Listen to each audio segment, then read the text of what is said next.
I'm just like square, square, square, dog, dog, square, square. Like it's just so boring to me. Like terribly done.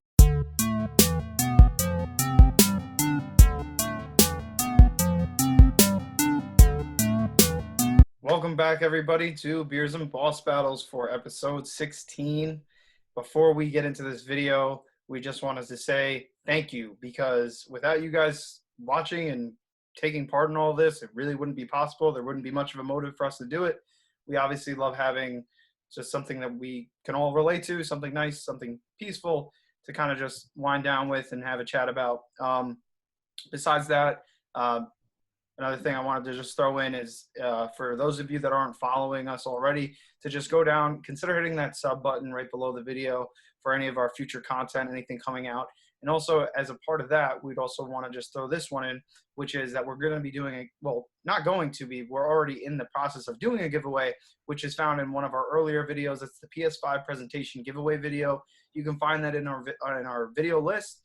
There are instructions in that video to just have everything set up so that you're part of the sweepstakes to get that controller. It's only 100 people maximum, so there's a very good chance that you could be one of those people. Like I said, there's instructions in there, so if you guys are interested in getting yourself a new PS4 controller, go check that out. Besides that, I'm also just going to throw in that if you're not following us on our streaming channels, that I'm at Facebook Gaming. That'll be right here below me. And Rob is currently in the process of setting his stuff up, but he will be at Facebook Gaming as well very soon. And as soon as we have that, or as soon as he has that up and running, we'll have For that. the time being, just catch me on Instagram, the Every Gamer. Yeah. My Instagram will be posted here below as well. I'll kind of run that as the video's going along. I'll have that running along the bottom for you guys. And then one last thing before we get into this video. We just doing our usual thing. We're just going to go over what we have today as far as beer. Now, I don't know. What do you have, Rob? Rob's usually the guy to start this off, so I just wanted to. This is what I got. Oh, snap. That's Dr. Pepper's the shit. Oh, for the record, though, this is actually really good. Yeah, Dr. Pepper. Dr. Pepper and cream soda. I just had this like last week. I think I got one can left. It's freaking really good. Here, let me find the beer. Why don't you start us off? All right. Well, Rob's taking forever. So I have a New England IPA brought to you by Beer Noggin and Non Sequiturs. What's that? I had that last week with you. Yeah. So this one's really good. It's like fruity. It's an IPA. Obviously, it's good. It has I don't remember it's 8%. So it's strong. Goes hard. But for the hops, you have Strata and Enigma. It smells like grapefruit, Pinot Gris. I guess that was short for Pinot Grigio. And Dank Nugs. That is on the side of this can. Wasn't that on another beer that you drank? Dank Nugs? I wouldn't be surprised. I feel like I remember that. Yeah. But besides all the info listed there, I mean, I would say for all of you IPA fans, it's something worth checking out. It's really good. Like I said, it's got a little fruitiness to it. It's kind of spiked right in the beginning. So like right when you first take that sip, it's all there, and then it has a nice aftertaste. This beer is especially good if you decide to get it kind of to that, like, not at room temperature, but a little bit below that, to kind of let everything almost like exfoliate, come out of the beer. You'll really taste a lot of the fruits and stuff going on. It's really good. So yeah, I'm pretty sure I've talked about this one before, but if I haven't, and you guys see this, and just beyond all else, I mean, look at the can art. Can art's super dope. It's just like really cool, well done. You got like this little skeleton with the beer can head. See, that's like the thing is when, you find these beers, usually it's the can art that like catches your eye. And then, hopefully the beer is as good as the can art looks. And in this case, it is definitely that, if not more. This beer is great. I'm not even usually a New England IPA kind of guy. Like if I do IPAs, I usually do, double IPAs, really hazy ones, not like, even like West Coast styles occasionally, like out of the realm. But this is really good. So I would say to all you guys that are seeing this, if it looks interesting. What is it again? Non Sequitur. Okay. Have you had other of their beer or no? Yes, but I don't remember which one. I know of the company though. That's how I know I've had their beer before, because I've heard the name like in beers that I've had. But they're a really good company. This beer in particular though is something I'd look out for if you guys ever get a chance to get your hands on it. Shout out to Beer Noggin. They are supplying this currently. I don't know how much stock they have left, but if you guys are in the local area anywhere, whether that's in Bronxville or Mount Kisco, they have 2 locations there worth going and picking up a 4-pack of these. This shit is good. So I'm not going to take any more time. I had it last week. Yeah, I had it last week, and I can concur that that's a really good beer. I don't remember 100% everything about it, but it was good. Here we go. So here's what I'm drinking today. Actually, I think in the store they're selling this in like an 18-pack with the cans. It's the Blue Point Summer Ale. It's very good. It's an 18-pack, so bang for your buck. It's a great deal. I think it was like $15, something like that. So I'm just going to read their description off the website. The delicious, refreshing taste of the summer ale comes from a substantial portion of wheat malt added to a traditional barley malt mix, which gives this delicious brew a unique tartness not found in many light ales these days. No surprise, this light thirst-questing brew is best enjoyed on a hot summer day. And yeah, I mean, it's tart. It definitely reminds me of like, well, if you've had I don't know if you've had this Samuel Adams Summer Ale, but I would say probably a little better than this. But honestly, like the bang for your buck, getting an 18-pack of this, and I would say this is a hair lighter than that, the Samuel Adams Summer Ale. So honestly, if I was at a barbecue and I'm outside and it's hot, I'd probably go with this over the Samuel Adams Summer Ale. It's a little heavier. This, you could drink a bunch of them, and it's nice. It's light. Again, there's a good description there. Clean, crisp flavor, and that's how I would describe it. Very clean and crisp. It's good, man. I honestly, everything I've had, I haven't had a lot of stuff from Blue Point until probably this year. I picked up. Now I think, I don't know if in one of our videos I had Blue Point. I feel like I did, but I've been having them more this year. Oh, it's about to spill. Oh, it's partially frozen.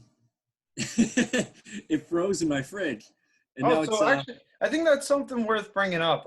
We had this in our last video, episode 15, where we partially discussed it, but it's just some truth to this. And maybe if you haven't seen episode 15, you're watching this one.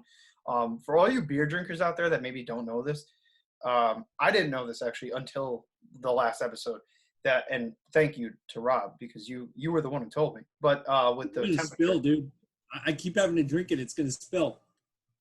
Was with the beer, was with the temperature, right? So like with your beers, normally you drink your beer super cold. That's the most refreshing. But if you're into more of the flavor and you want that aspect, to really pop out to you, like whatever the hints and notes and ingredients are, if you really want that to come out, best bet is to have it a little bit below room temperature. As it warms up a little bit, just a little bit. I gotta get a glass, dude. Oh, he's really got a lot of. He's got a spilly little beer there. Anyway, so what I was saying was, while he's away, is that the beer actually starts to taste a lot more as it warms up a little bit. Not too warm, you don't want that, but like in that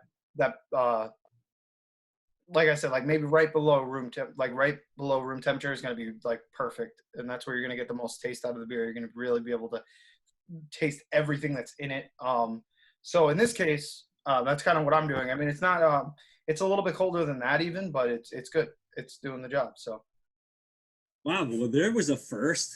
That has never happened to me in one of these episodes. It's happened to me before, but never in one of these episodes. That thing literally, I was like, yeah, I'll just have a couple more sips. It just kept coming up no matter what I did, because there was so much frozen in there. It's like, look at that. That's all I got left now. I just drink. Look at that. Look at the head on that beer, dude. Yeah. That's a serious head.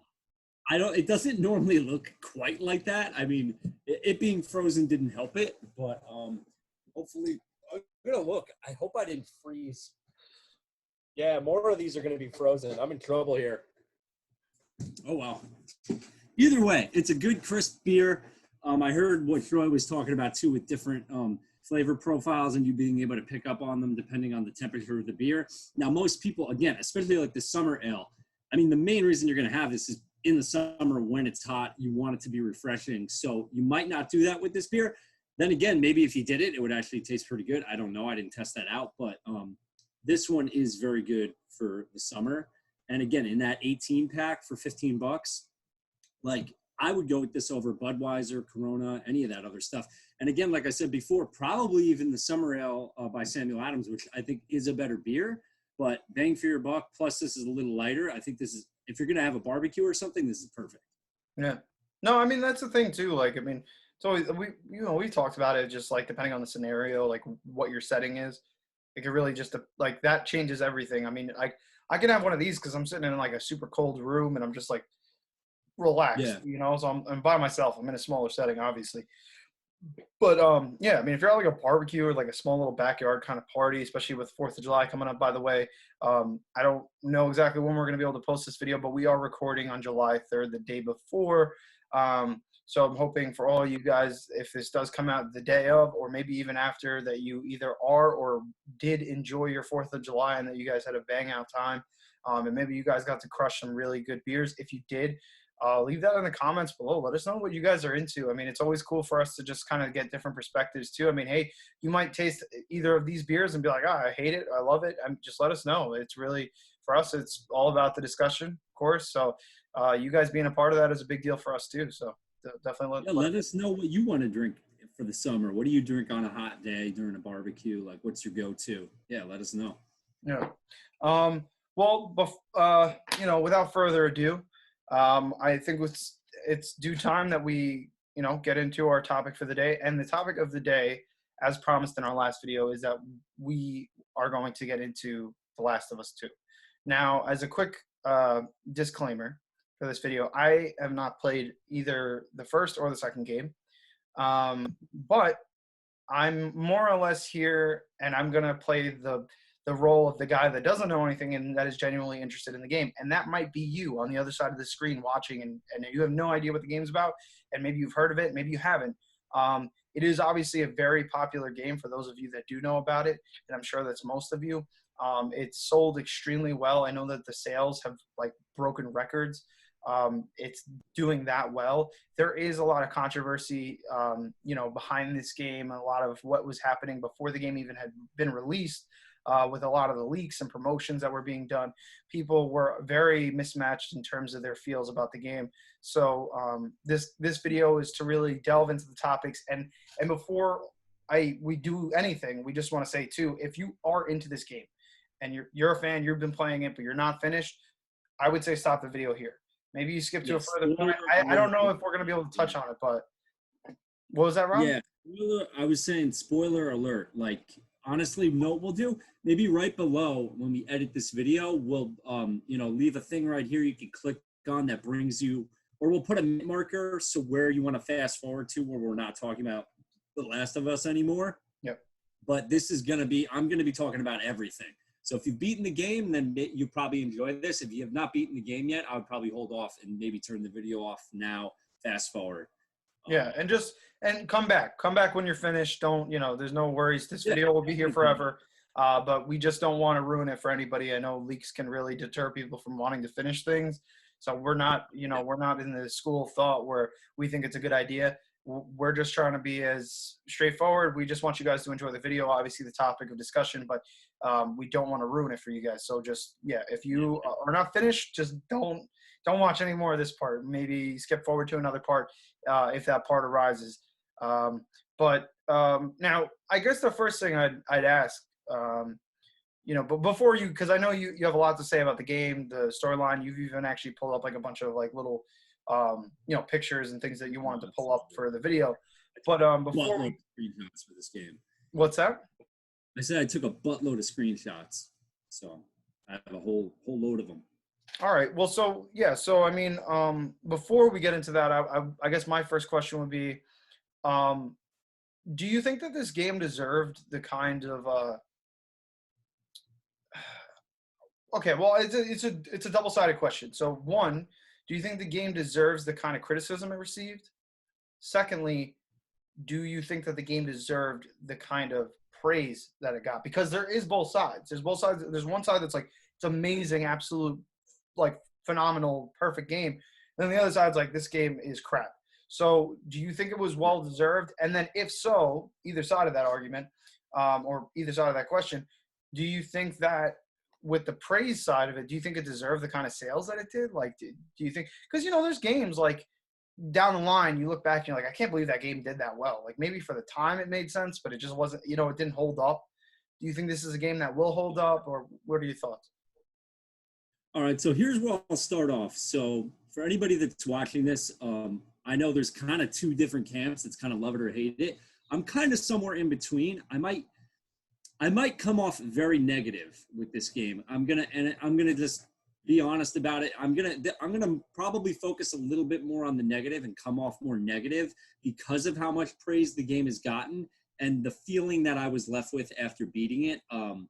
I feel like I'm going to come off a little more negative than maybe I am. And again, I'm kind of not about assigning a numerical rating to games. I feel like that's kind of a disservice. I would kind of rather just describe, what I thought about the game, what I loved, maybe what I didn't like, and leave you with like an impression on, okay, well, this is how we felt about the game.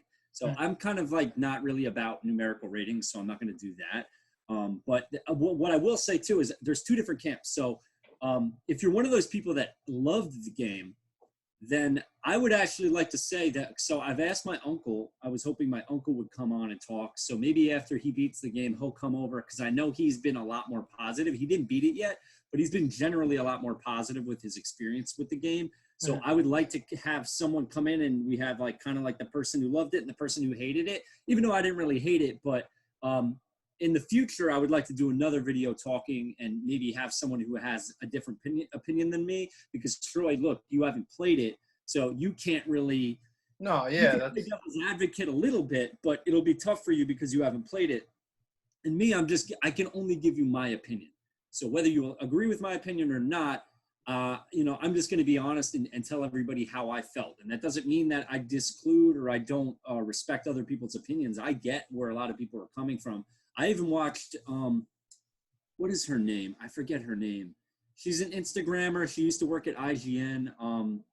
Alana Pierce, that's her name. She's on YouTube, Instagram, and she actually did a 4-part podcast with 4 different people, one of them being actually Troy Baker, who is the voice actor for Joel in the game.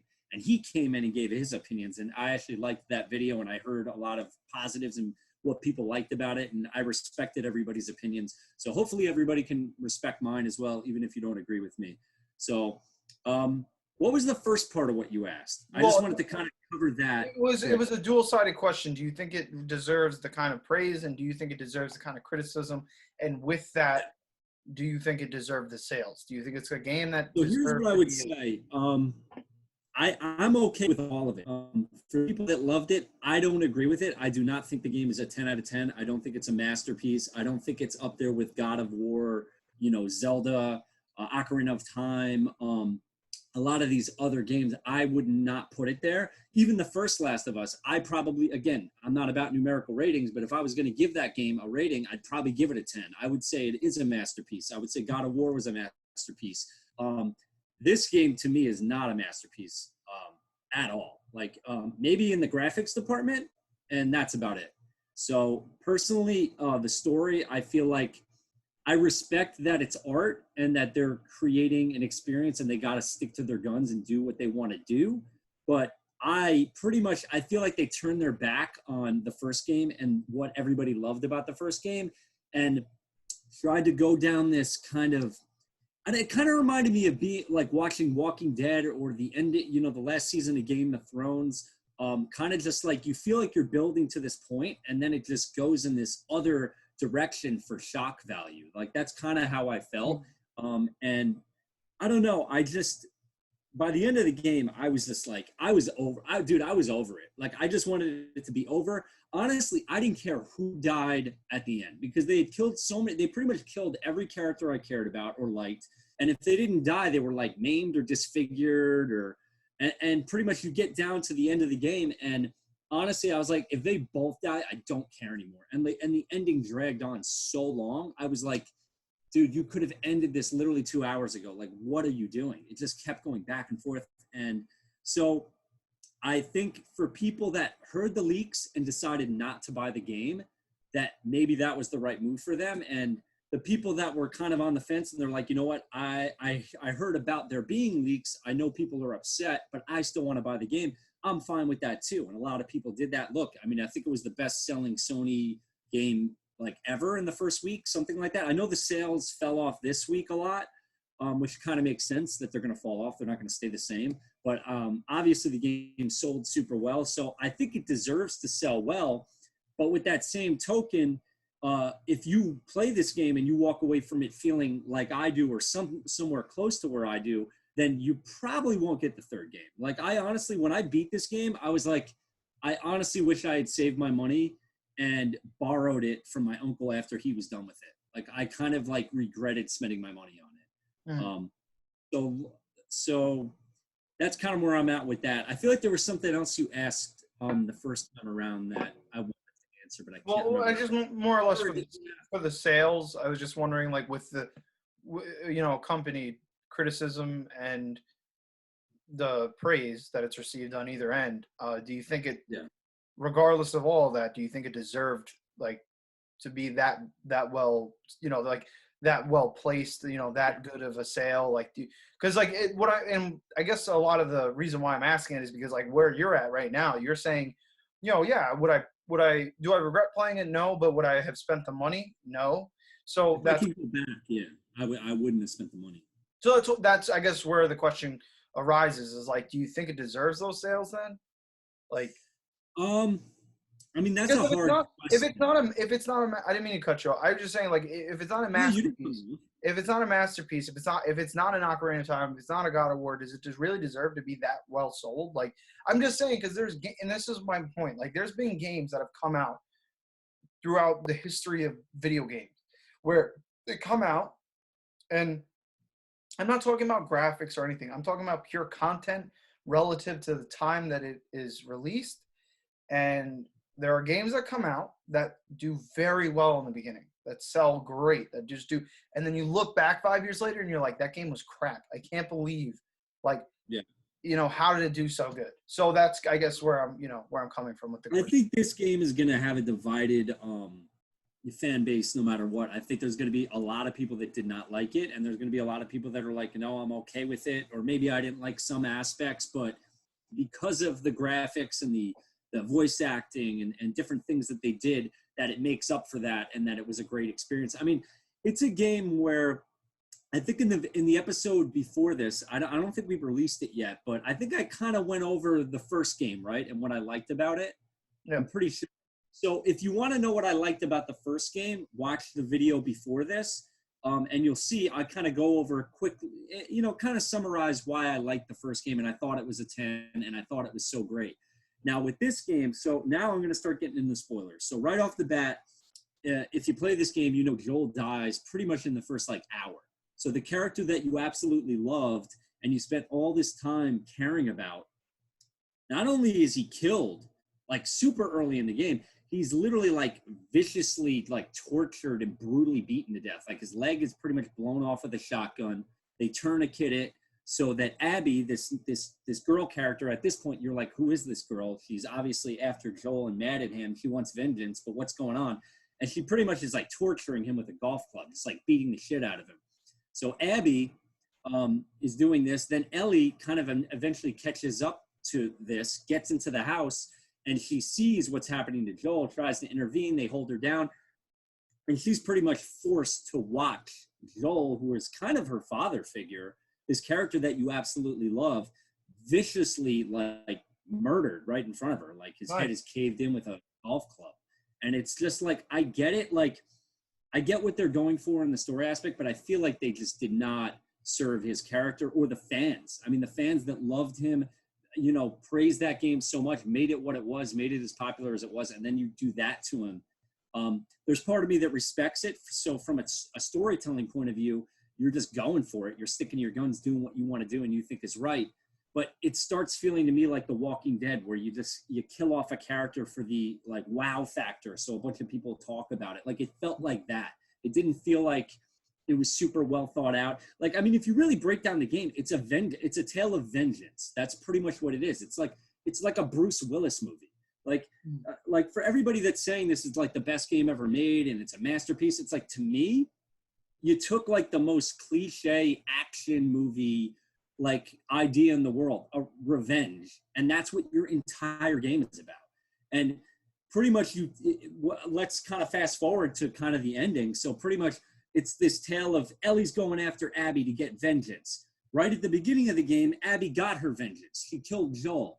So now Ellie's like, I need to go kill her. And it's back and forth, and Ellie's getting her friends killed, and Abby's getting her friends killed, and they're going back and forth, and everybody's dying, and misery and horror and nihilism, and it's just this dark tale of like back and forth. And then finally at the end, after so much, I mean, here's the thing too. I mean, I could talk about this game. It would take me probably like 4 episodes to really talk about this game point for point.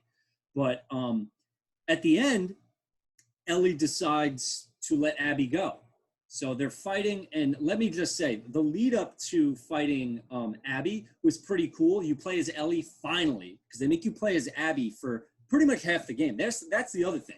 You're literally playing as this character that you despise and hate, and they're cramming it down your throat, forcing you to play as her, forcing you to see her side, her friends, her group, and they're trying to make you sympathize or empathize with her and her crew so that in the end, this all makes sense. And I get what they were going for, but it just was not well done to me. There were so many unrealistic, stupid things thrown in there. Just so many extreme things thrown in there with violence and people getting killed. And it literally reminded me of like Walking Dead or Game of Thrones, where they're just killing people off constantly for the hell of it to try to shock you. And it was just annoying to me. Like I was, by the end of that game, I was so over it. So you get to the final scene.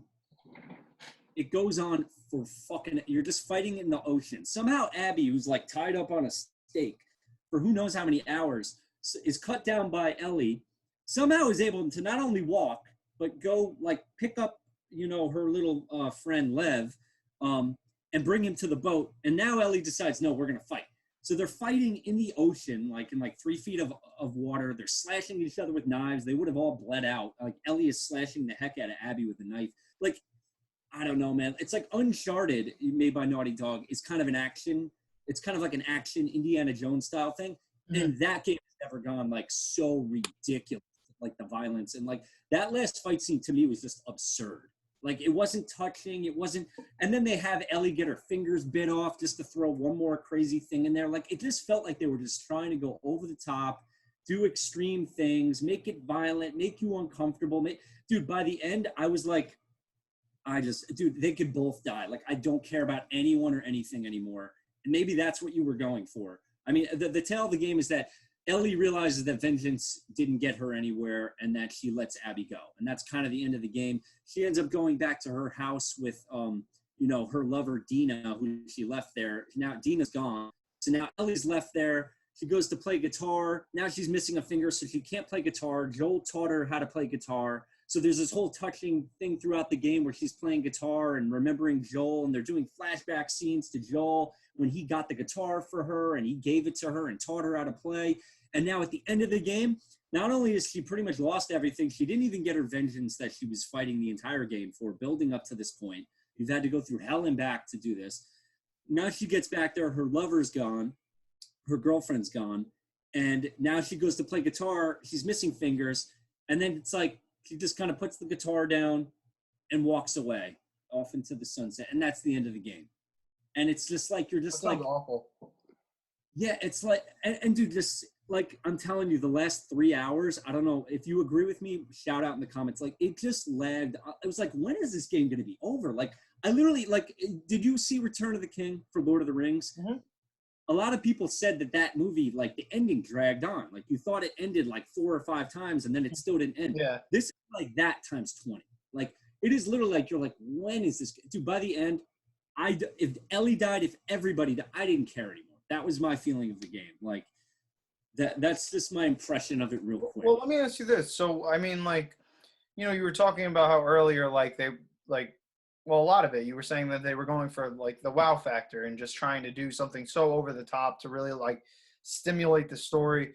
Do you think that maybe they were trying to set that as a precedent for like what's to come?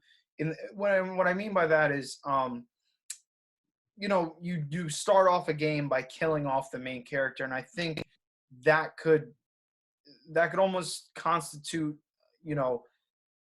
branching off.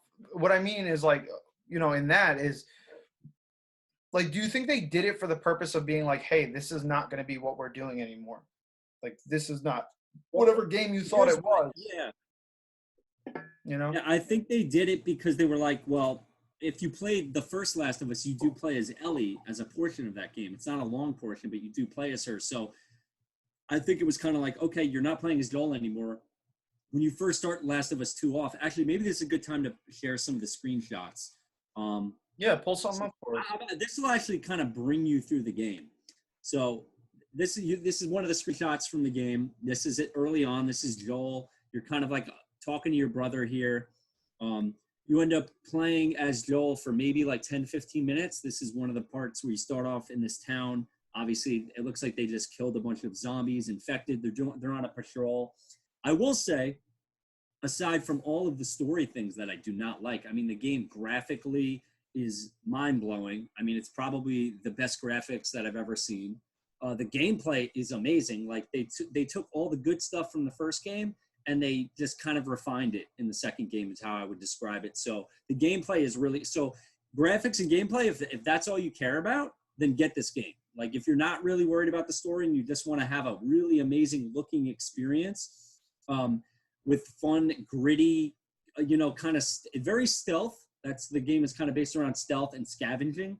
But if you're interested in that, then you'll probably love this game. But if you're someone like me and you're really invested in that first story and love it, maybe you'll disagree with me and you'll really like it. But I personally was, not happy with it. But they start you off, you get a little taste, you get to play as Joel.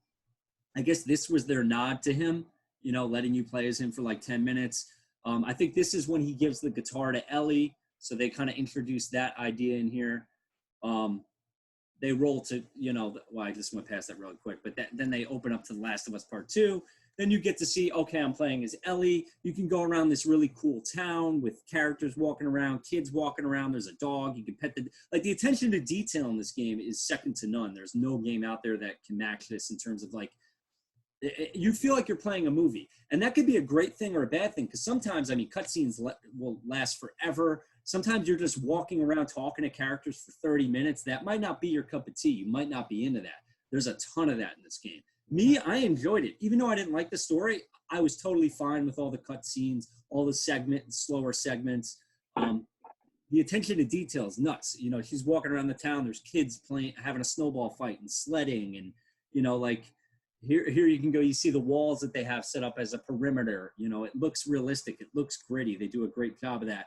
Here's Dina. This is kind of her love interest in the game. And as the game goes on, you kind of see how they kind of started their relationship. This is them leaving the town here. Now here's your first taste of Abby. So, when you start off, here's Abby right here. This is Owen, who at this point you don't really know much about either of them, but you could see that they're looking down at that town and they're looking for someone. And then as the game goes on, you find out that she's looking for Joel. They have a little segment where you play as her. You're, killing some infected here. Here, back to Ellie. Her and Dina encounter their first kind of taste of oh, crap. There's, we're on a patrol, a kind of regular patrol. But Joel, I think that's kind of how it started off. Joel and his brother weren't, they couldn't find him. So I think Dina and Ellie went out to go kind of see where Joel and his brother were. And they stumbled upon this. Obviously, the infected got a moose.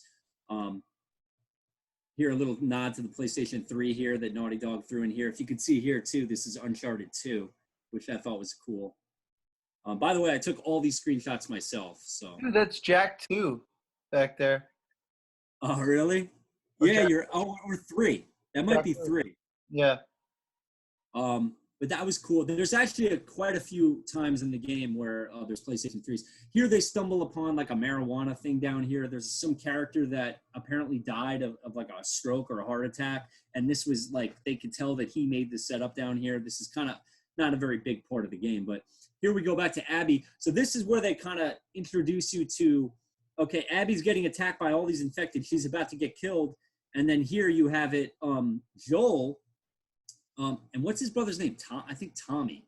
I'm sorry if I'm not remembering all the names perfectly, but they end up saving Abby. That's the other thing that makes it's just annoying to me. I get what they're going for, but it just rubbed me the wrong way. I didn't like it. So you not only have Abby's going after Joel to kill him, but literally right before that, right before Abby kills him, this is what happened.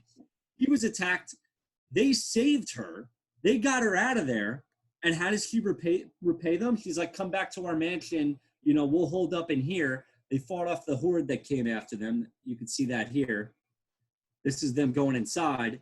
And then this leads to when Joel is killed. So here, at this point, Joel already had pretty much his leg blown off. This is Abby kind of making it clear she wants vengeance on him. Now, what's the point of her vengeance? Why does she want vengeance on him? So what ends up happening in the game, so in the first game, real quick, going to try to summarize as much as I can, because this could turn into hours of me talking about all this stuff. But pretty much Abby is the daughter of the surgeon who was going to try to extract the immunity from Abby. So Abby is immune to the infected in The Last of Us world. She's the only one that anybody's really ever found that's immune. She's been bitten, but she didn't get infected. So they want to try to extract an immunity from her. And in the process of extracting this immunity from her, supposedly they're going to have to kill her, because I think they had to open up her brain or something. For some reason, they have to kill her. So that's what that's the end of the first game is. Joel finds out that they're going to kill Ellie, who he loves now and is kind of like a daughter figure to him. And he's like, I ain't letting that happen. He goes in that hospital and he kills everybody, including her father. And her story arc is that she wants to get vengeance because her father was killed by Joel. Okay. That's pretty much what that is. So here's Ellie. She finds the mansion. She sees that all these zombies were killed here. There's the house. She goes in there. This is the scene where she pretty much sees him get murdered. You know, again, as much as I hate the story aspect, I don't like the way it was done. It's not even that they killed him. I feel like there was a billion other ways that they could have killed him and done it in a different way that it would have been more impactful and it would have worked. But the way they did it, it just did not rub me. And obviously it didn't rub a ton of people the right way. I mean, a lot of people were bothered by it. Actually, here's what I would say. If you want to hear a better explanation as to what I don't like about the game, go watch Angry Joe. He did a review, which is like a 50-minute video. It's almost an hour long, him reviewing this game. And he kind of goes over in better detail what he didn't like about the game. And I pretty much am in agreement about all of it. So if you want to really hear someone who articulates it a little bit better, but also puts some humor in there, go look that review up on YouTube because he does a great job. Here's after Joel is killed. Here's Joel's brother, Tommy. He's talking to Ellie. You know, Ellie's obviously disturbed. They let Ellie and Tommy go, which is kind of surprising. I think realistically, they probably would have killed them, but this game is not realistic in almost any way. Here's, Joel's gravesite, I think is right here. This is Ellie, reflecting. I took a couple little screenshots here of her in the graveyard. Here's her in Joel's house, looking at some of the guitars that he made. So they're really like driving it home like, yeah, Joel is dead. We just killed this motherfucker that all of you love. Yeah, we just killed him. We just had his head caved in with a golf club, which to me was annoying. So here it is. Now she's going to go get vengeance. I guess they got a tip of some kind of where Abby was. So here Ellie and Dina decide to go off and they're going to go try to find her. So look at the graphics. I mean, it looks amazing. I don't know how it looks really crazy, but like this again, if you're interested in graphics and really good gameplay, this game is great. Here they're in Seattle. This is kind of one of the earlier segments where you're running around Seattle as Ellie. It's kind of like one of the first open world segments. So you can kind of go into different buildings and different areas at your own leisure. Like there's no specific order that you have to do it. I don't even think you have to clear every area. I think there's definitely some side stuff in this area, but this is kind of a cool change of pace for The Last of Us, a big open area. This whole segment, you're in a big open area, which is cool. Here, I mean, you can't walk around the entire city, but it's a pretty big space that you're in. Here's some cool screenshots. I mean, they did a great job of making it look like this is what's going to happen to a city. Maybe we'll see this in real life at some point if things keep going bad in the world. The world's looking pretty crazy right now. But, Mother Nature is taking back over here. Here is some stealth segments, killing clickers here, which are all fun. Like this whole segment I enjoyed a lot. I thought it was really good. Again, you don't have to play stealth. And as I played the game more, I did realize that I almost didn't play as much stealth as I used to. Because by the time you kill everybody and then you go now scavenge everything and grab up all the resources, you're kind of in the same boat as if you had done it stealth. So sometimes I would say if you're still playing through the game or you're going to play it again, maybe try mix in a little more gunplay or a little more, don't play it like super, super stealthy, because I actually had fun later on in the game, not always doing everything stealth. Here, I like this screenshot. The American flag is tattered here. They have a good screenshot system. Here's one of the guitar segments where they actually have it's almost a mini game. You can actually play guitar. If you go look up on YouTube, there's people playing Metallica songs in this little guitar mini game here, which is pretty incredible. But you can see where Naughty Dog spent a bunch of their time making these crazy attention to detail in this game. But here's a little stealth segment here, sneaking up on a zombie. Here's where I was look, you can see all these different infected here, and I was going to try to figure out my way to attack them. Here's one con I'll bring up in the game right now. So right after I took this screenshot, I'm sneaking up. I'm plotting what I wanted to do to, attack these enemies. What happens? Dina, who is like a non-playable character that's following you around, starts kind of running around, and runs right up to one of them and gives us away. And we end up getting in this crazy ass fight, and we're running. I'm trying to run away from them, and they're going after her. And I'm like, you just gave us away. Like, you suck. So a little bit, the AI in this game is very good, especially the enemy AI. But when you, in these segments, I ran into quite a few times where Dina, gave away my position, and I was annoyed by it. I'm like, what are you doing? She's just, running around right in the open. It makes no logical sense. But, I mean, that's not a big deal. I mean, that can happen in any game. But here's a little, some of the puzzles that they have in this game. This was one segment where I think you lower a rope, but it reminds me of the puzzles. There's puzzles where you throw ropes from one area to another area. They're all kind of simple. There's safes in the game. So if you're looking around the room or you're looking around an area, you can usually figure out what the combo to a safe is. And I don't think I got every safe in the game. I think I might have missed one of them, but I got most of them. So that was kind of fun. They have safes in there that pay off. You get weapons in there, different things. So I like the puzzles, safe stuff. Wouldn't it be great if in a zombie apocalypse, if someone was acting like an asshole and running around, your response was that composite, and that you were just like, dude, what are you doing? You were just like, what's going on, man? What's up, dude, bro? Honestly, I would just let them die. I would just stay in the grass, just lay there, and they would go get themselves killed. Because what the fuck? Well, that's what I'm saying. Normally you'd be like, holy shit, dude, get back here, get back here. Trying to be sneaky, but in that case, it's just dude, what are you doing, man? It's I'm sorry, bro. I was running out. I saw these zombies, bro. I just running out in the open, nonsensically. Come on, what's the problem? But okay, so here's one of Ellie's first tastes at vengeance. This is one of the people that were there that partook in killing Joel. So I don't know if it's 100% the first guy she gets, but this is one of the people on her list that she ends up getting. And obviously, you kill him pretty brutally here, stab him right through the side of the neck. I mean, this game is very if you're not into violent games and brutal and graphic games, don't play this game, because this is probably the most violent game I've ever played. It is super violent, blowing heads up, arms off, stabbing people bleeding out, people screaming out in agony, killing someone and then their friend calls out their name, killing dogs in the game. I mean, it's just a super I honestly think overly violent. I feel like they really went nuts. Over gratuitous gore and yeah. I mean, don't get me wrong. I mean, there's part of me that loves that. And you got to realize, too, if you were living in this world, let's pretend for a second this is a real world. I mean, it would be this brutal.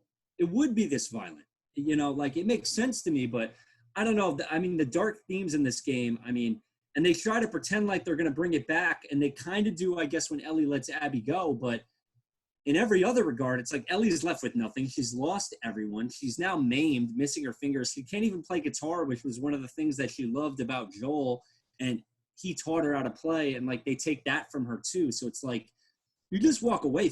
I felt awful. I was not happy. I hated the last segment before you finally find Ellie, where you're fighting, I forget the name of them, the Rattlers or whatever. That segment was pretty good, but I don't know, man. Would you? Well, I was gonna say before you move on any further, would you say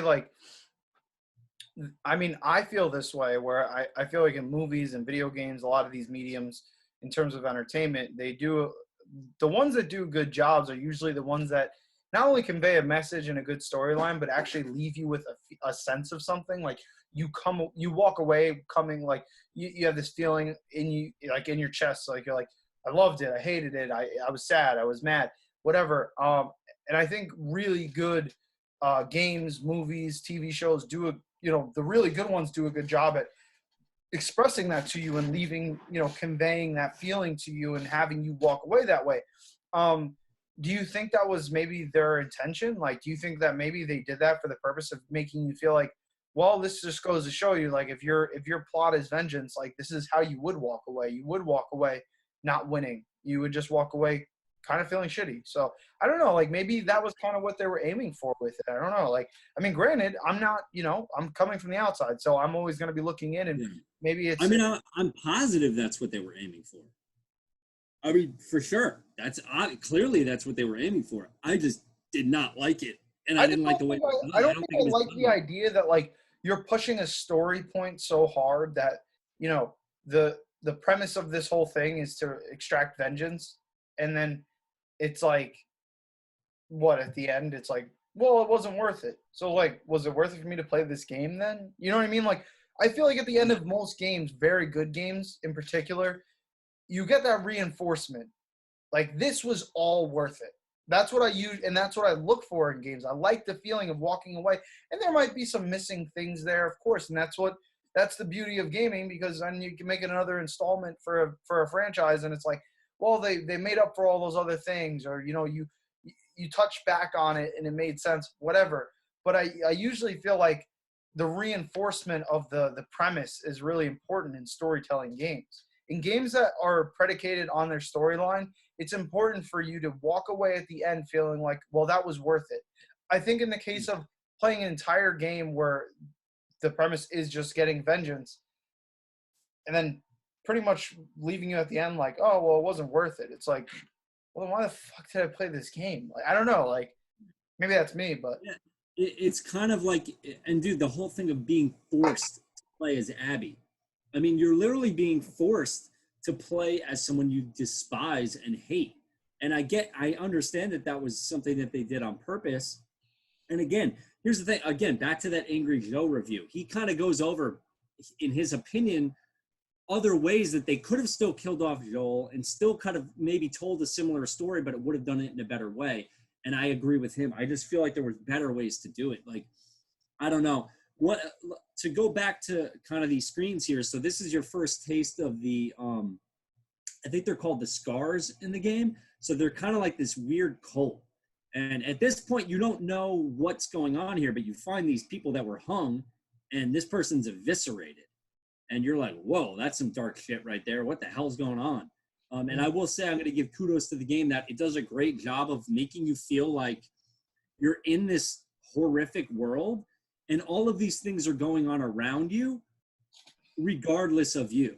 Like, you feel like you're in a living, breathing world, and that, yeah, you have your task and your storyline, but you feel like this world will go on with or without you. Like, there's other groups battling. Like, there might be a group here, there might be a group there. Like, and especially by the end when they bring in the Rattlers, you just see that in this world that there's all this crap going on, and like the consequence, like, it doesn't care about you. Like, you're not significant really to this world. This is a living, breathing, awful world that's, and there's all this stuff going on around you, even though, you're playing as Ellie and you're invested in Ellie, but they did a good job with that, which I'll give them kudos for that. Here is another person that I think was there for when Joel died. She was killed before you get there. Someone else killed her. And you can see they did a great job of creating like these, beautiful but kind of decrepit and sad looking worlds. Here's a really cool segment where you're down in like this subway. And this is one of the first elements of where, so here you have, what are these people called? I can't even remember. Whatever group Abby's in, I think these are the same people.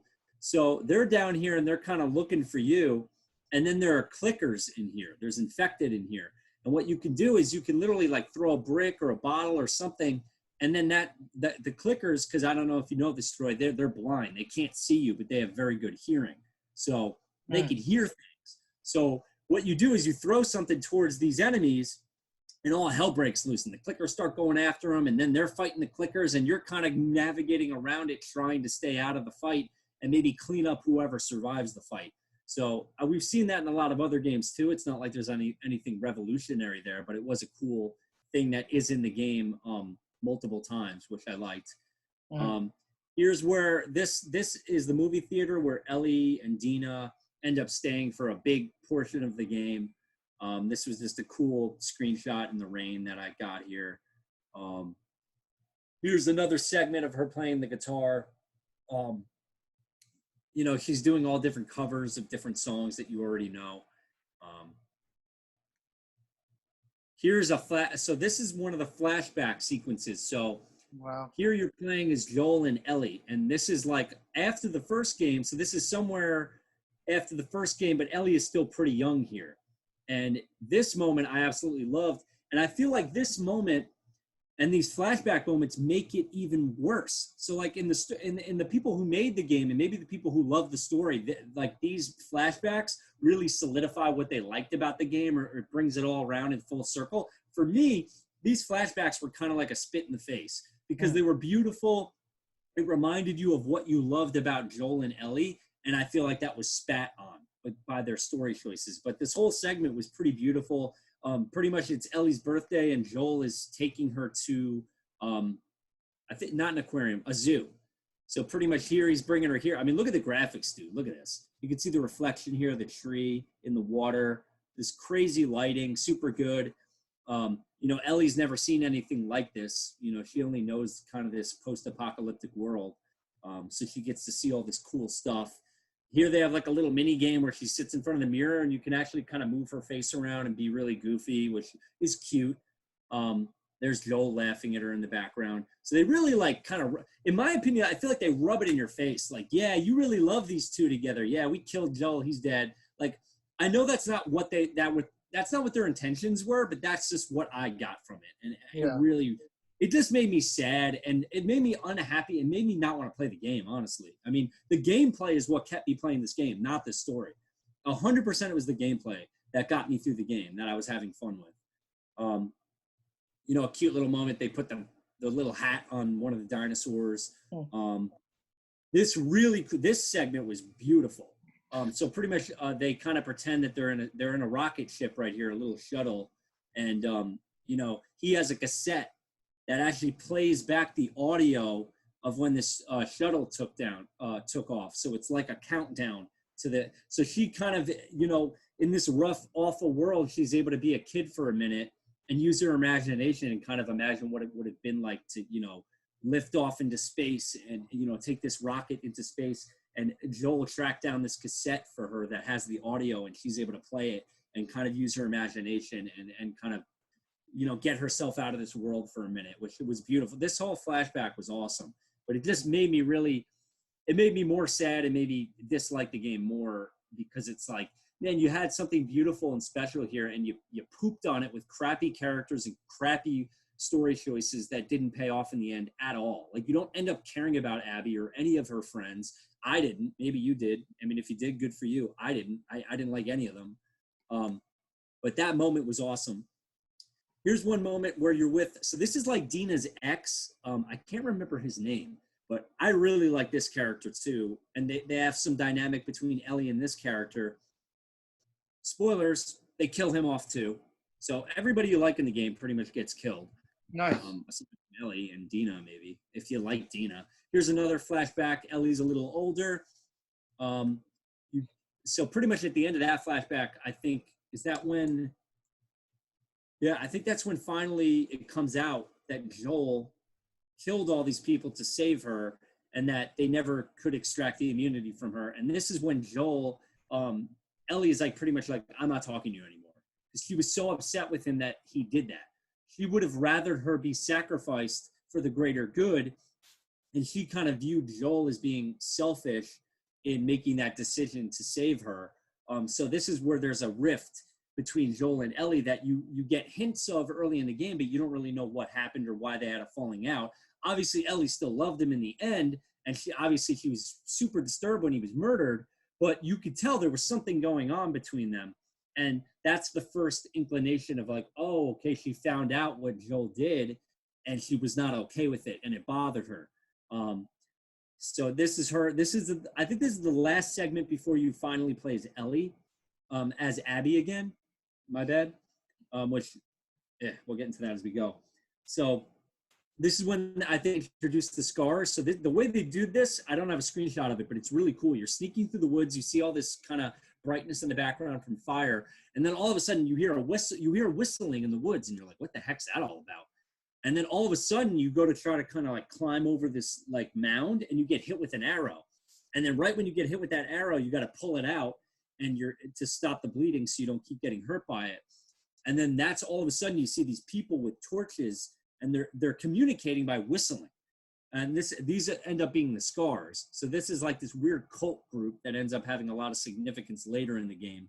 But this is your first taste of them, and they did a great job of this first scene of them attacking you and it being kind of creepy and eerie. They did a really good job with that scene. Here's some more segments after you kill those people. Here's I guess I didn't get some of the screenshots that I thought I did, but here you've killed a bunch of them and you're kind of just making your way through the city. Here's even later on. So this is another character that Ellie ends up killing. So this is another one of the people that was here for when Joel was killed. On her, never-ending, vengeance quest. This is another person she kills. I don't remember her name. Segment between her and this guy. My apologies, I don't remember his name, but you can see here the graphics are awesome. This little segment where you're using the boat, so you can kind of go through these little areas and use the boat. I thought that was a cool segment. Gameplay wise, it was fun. You run into this freaking guy. Don't remember what the hell this enemy is, but he's pretty tough. Very cool introduction here, fighting him. Very nerve-wracking. Here here she finds the Ferris wheel. She hears that she's at the aquarium. Ellie's going after Abby. And then I think this is when you play as Abby. So here they have Abby. You could see a flashback with Abby and her father. This is her father right here. He was saving a zebra. I guess a zebra got out of the zoo and it's still alive and it's pregnant and had a baby and he was trying to save it. They just throw that in there or whatever. Now back to Abby. So Abby ends up getting captured by the scars and they're going to eviscerate her. And then she ends up getting saved. Oh, wow. So I don't have as many screens as I thought, but pretty much in this segment, this is where you're introduced to Lev and her sister, these two girls. Well, I guess the other one ends up being a boy, but you think it's a girl. They end up kind of saving her, and the Scars and the group Abby's from are rivals. So they always kill each other. They hate each other. But in this predicament, they ended up working together. And then you find out later on that it was because Lev and her sister left the Scars because Lev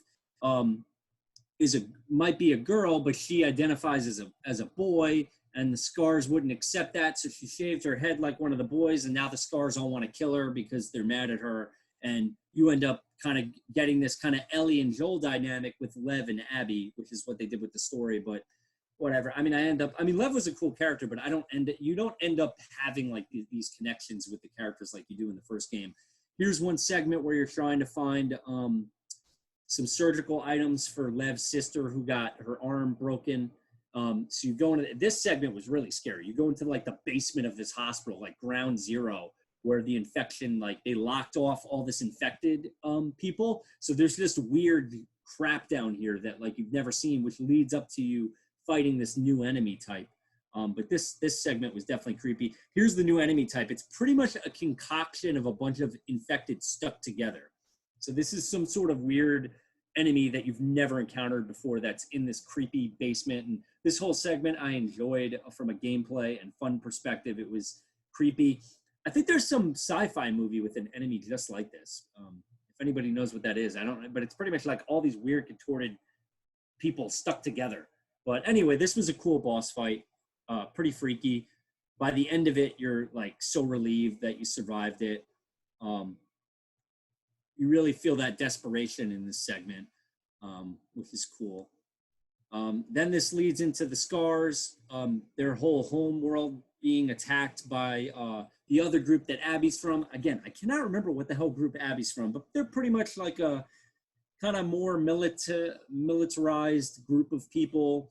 They're not like the Scars. The Scars are kind of this weird cult that follow this woman and her beliefs, and they have like kind of these different things that they follow. And the group Abby's from, they're kind of just like people trying to survive in the world, kind of more normal people.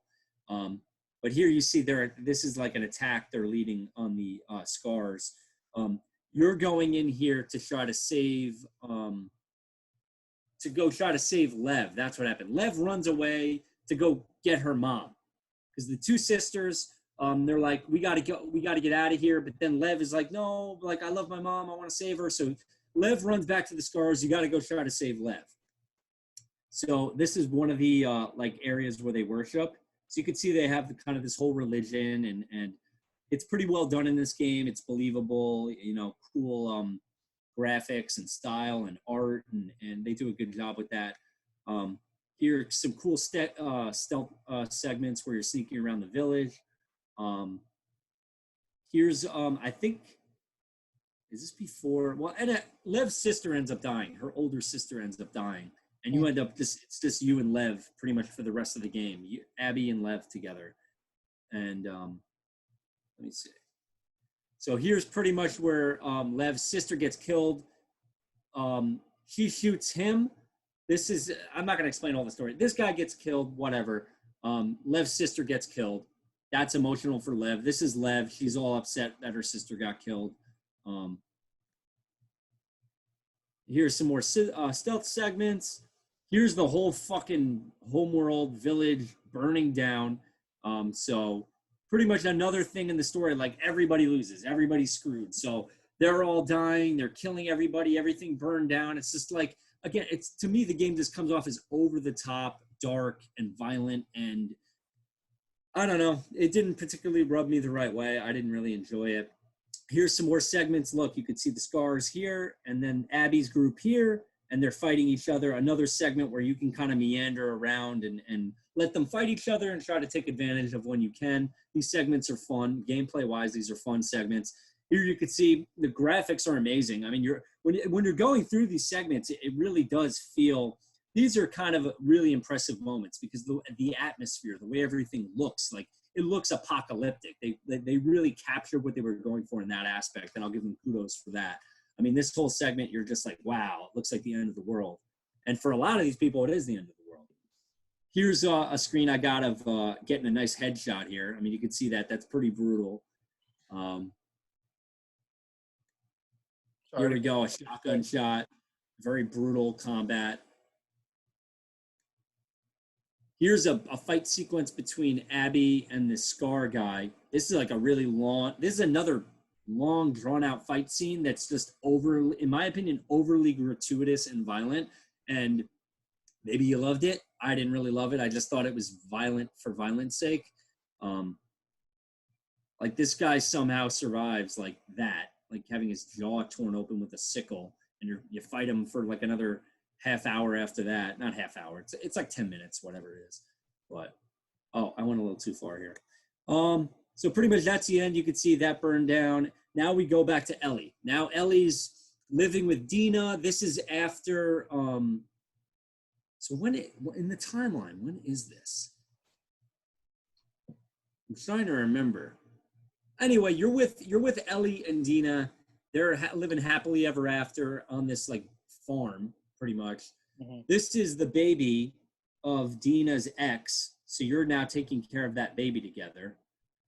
Some cool graphics, landscape shots. This segment dragged on to me. I mean, I get what they were going for, that Ellie, she has a taste at happiness, but she can't get over it. She has PTSD and flashbacks of Joel being killed. And it pretty much what ends up happening is she ends up leaving, and Dina's like, don't go. And Ellie's like, no, I'm going to leave. I have to go get vengeance because Tommy comes, Joel's brother. So in between that's what happens. So pretty much Abby ends up catching up with Ellie after Ellie kills a bunch of people. She kills Owen, the guy that Abby loves. I'm explaining a lot here. I'm sorry. For you, this is probably just so boring. because you No, don't no, explain. I'm just listening. I mean, I like I said, I don't know anything about it, so for me, this is storytelling. I dig it, man. Yeah, I'm trying to glaze over. This is like 40 plus hours of gameplay, you know? So pretty much before this segment, actually, let's say when we're back here, before this happens, pretty much just to summarize it super quickly, Ellie ends up going to this aquarium where she knew Abby was.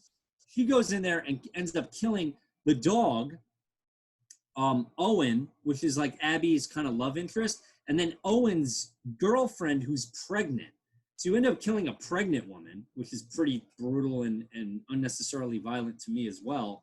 But that's thrown in there. You kill the dog too. So in between that, when you're playing as Abby, they try to grow those connections with the dog, with Owen, with that woman. So Owen's girlfriend ends up like kind of catching on that Abby and Owen, they used to be an item and now maybe they're an item again. And she doesn't like it. So she doesn't like Abby. But pretty much what ends up happening is Ellie goes there looking for Abby, finds them, and she ends up killing that dog, killing Owen, killing Owen's pregnant girlfriend. Abby ends up finding their bodies. Then she ends up tracking Ellie back to that movie theater I was talking about earlier, goes in there, she kills Dina's ex-boyfriend, that guy that you're playing segments of the game with, that you kind of grow attached to, you think he's a cool character, bam, they kill him off. Then Tommy gets shot in the face. You think Tommy's dead, Joel's brother. You think he's dead.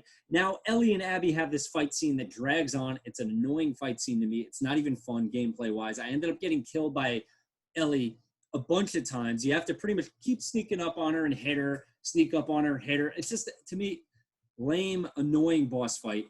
But by the end of that boss fight, Abby ends up kind of defeating Ellie, and she's about to kill Ellie and Dina. So Ellie and her girlfriend, and then she finds out that Dina's pregnant too, and she's like, oh yeah, I'm definitely going to kill her now because Ellie killed Owen's girlfriend who was pregnant. So yeah, I'm going to kill her. She's about to slit her throat, and that's when Lev, the little kid, he's like, don't kill her. Like pretty much like, that's wrong. Don't do that.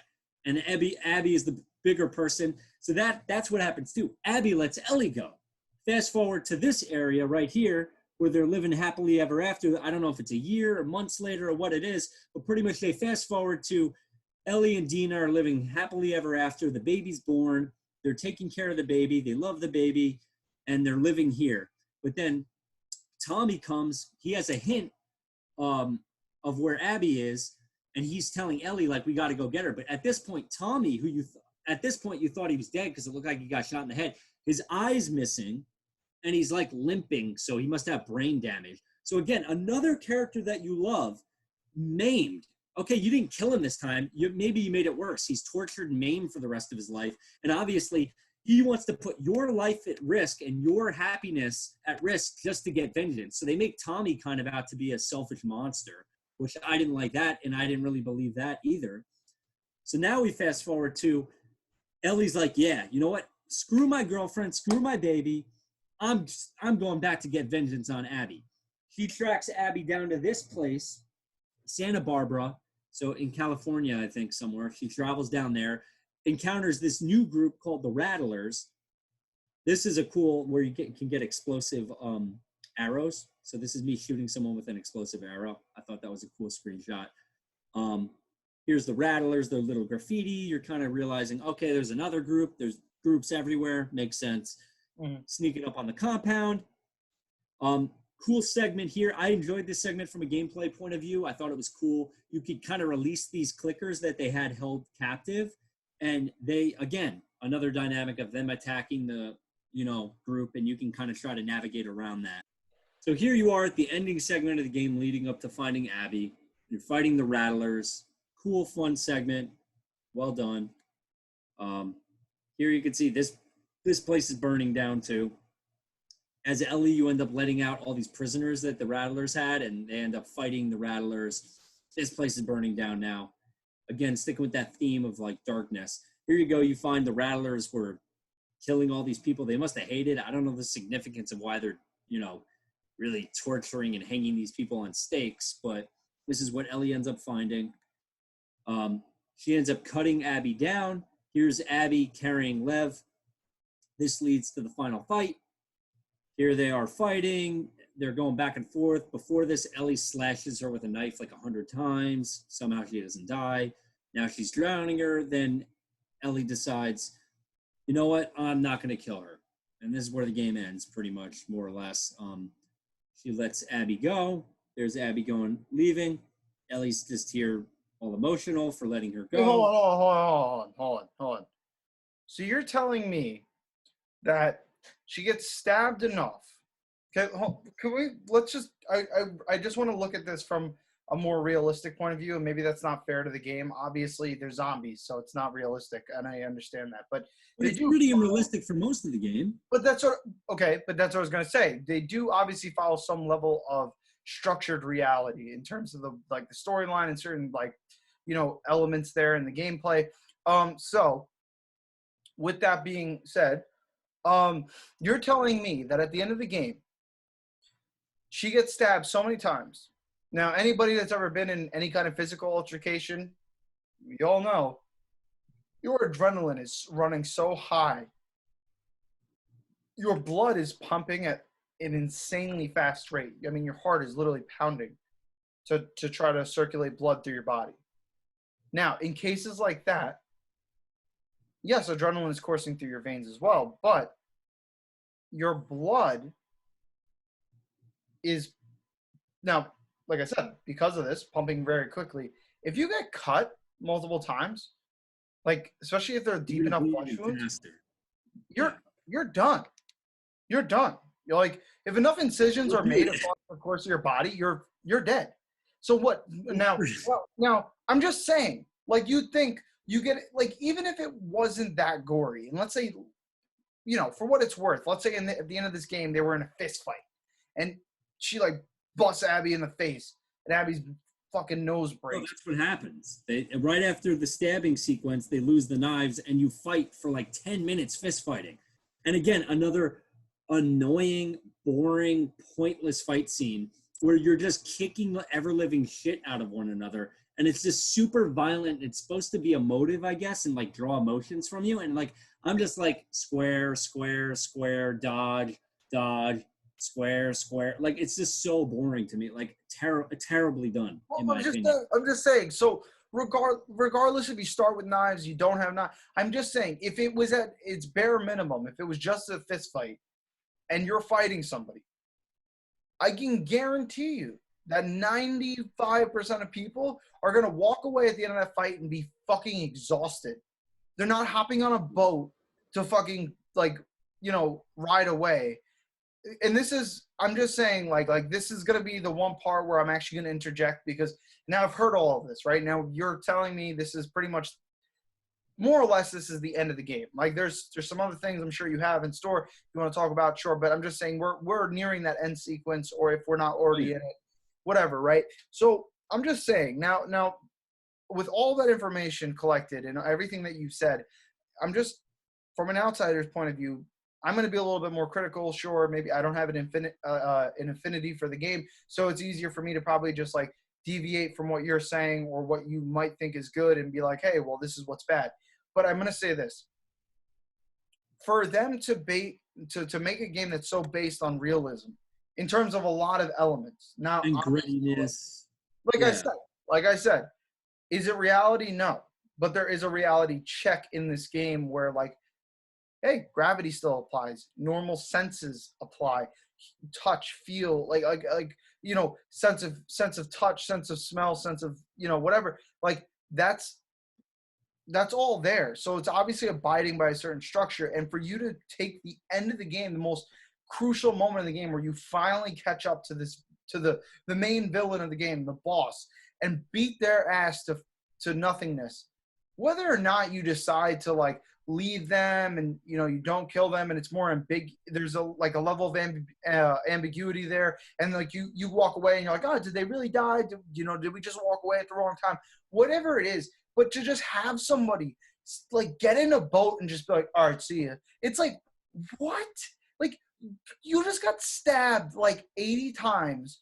Like I said, even if you took that out of the equation, I just beat your ass fist fighting, and you're going to get up and just be all right, bye. It's no one would do that ever, ever. Like that would never happen. So I'm sorry. It's like if what I'll say is this: if the point of this game was to like walk away at the end and have a feeling of something, I think the best way to instill that in people is to abide by the same structure you've made so crucial to your game for so long, and make it that it's realistic. I just beat you to half to death. Like, you should be on the floor. You shouldn't be getting in a boat and just being like, all right, bye. Like, that does not make any sense to me. And I feel like it doesn't help establish. Look at the part before this. I mean, not to rag on this for too long, but like, look at this. Imagine being hung like this for who knows how many hours. I mean, they're pretty much indicating that Abby and Lev almost died being hung like that. Do you realize that all your muscles would be like, your muscles wouldn't work? You wouldn't be able to walk for probably days after being cut down. You'd have to be hydrated to some crazy degree and nursed back to health to be able to like walk. You'd be on Let like alone atrophy or like an incredible like stupid fist fight for fucking 10 minutes straight and getting slashed and stabbed like 30 times. It makes no sense.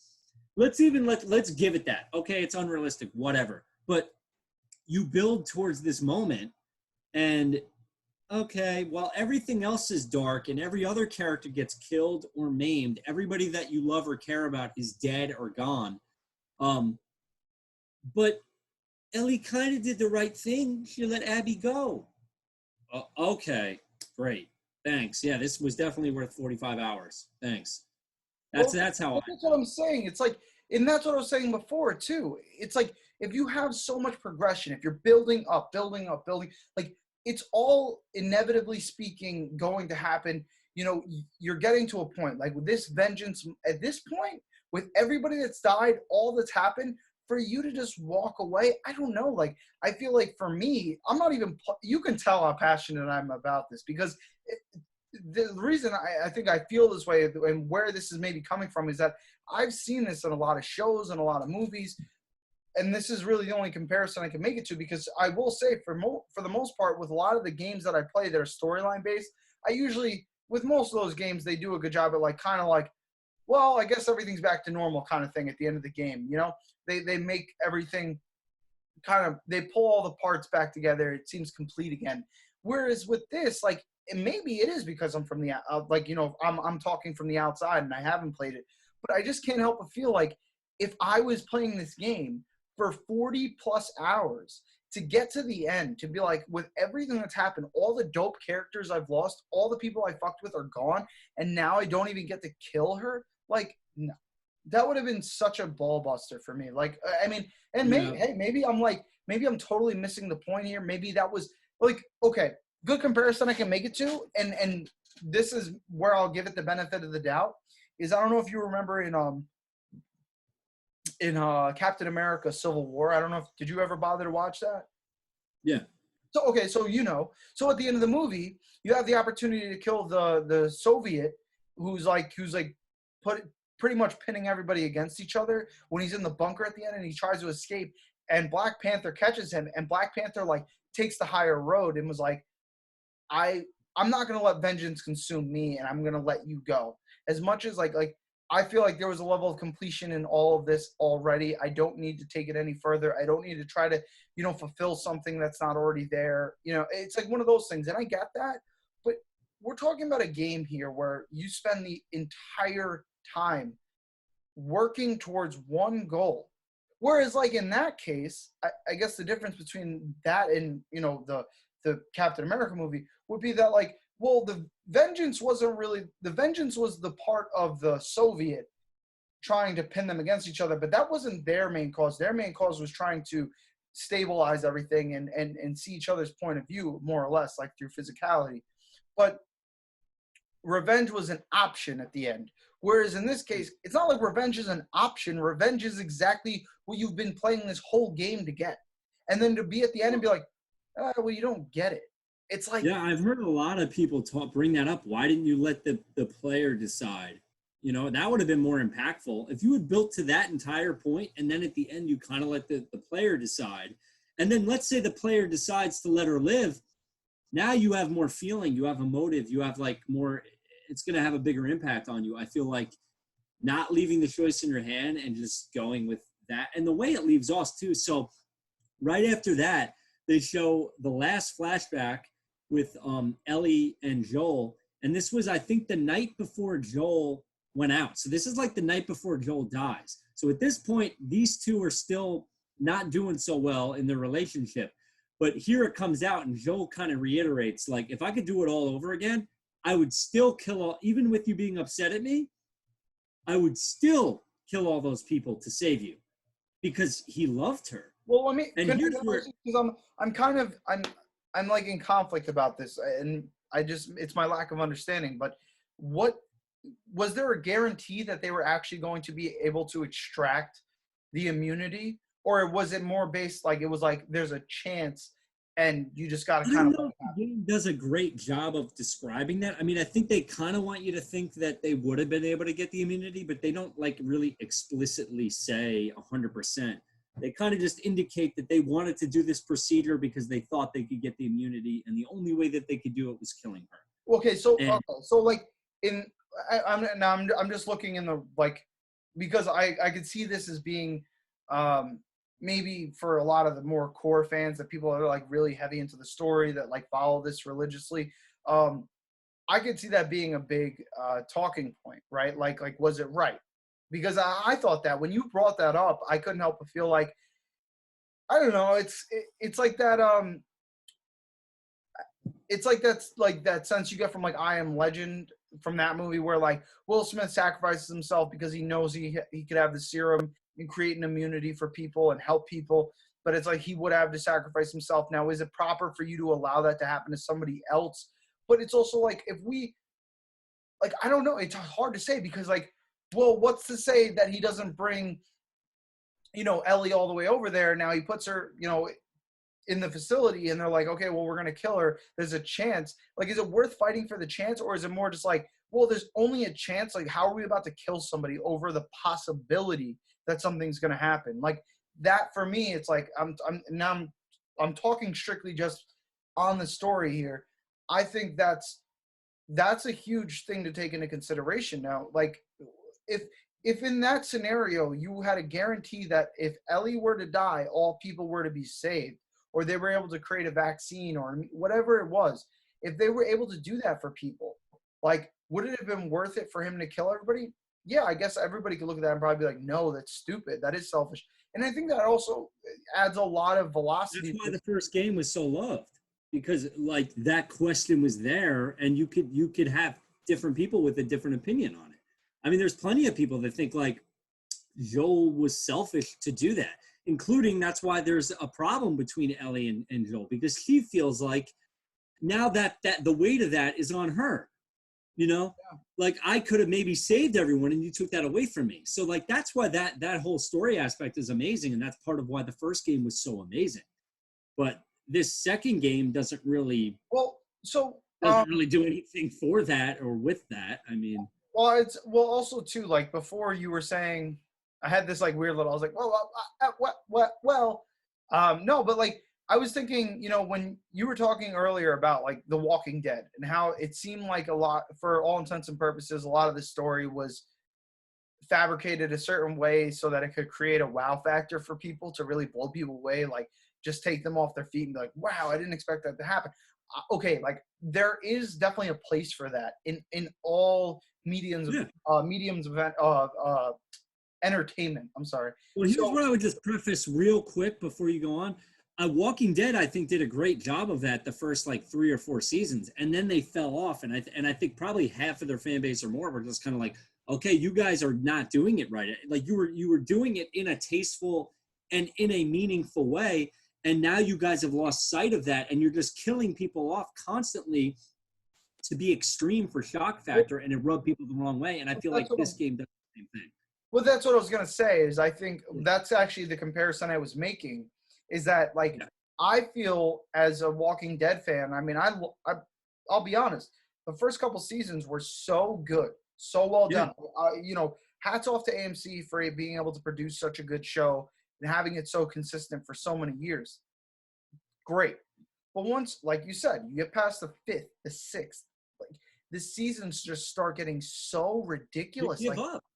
You're tired. You're exhausted. You're like, I'm done. I can't anymore. Well, the thing is, it's like there's no buildup, and I'd even say there's even hints of it in, like the earlier seasons, like with Herschel, even like it was like he got caught, he was there, but he wasn't really caught, and then it was like sacrifice, dead, and everybody was like, whoa. And like even maybe that was a little bit more justified because it was so different from what was already happening in the storyline. Like people weren't used to seeing something happen so suddenly to such a big character for the most part.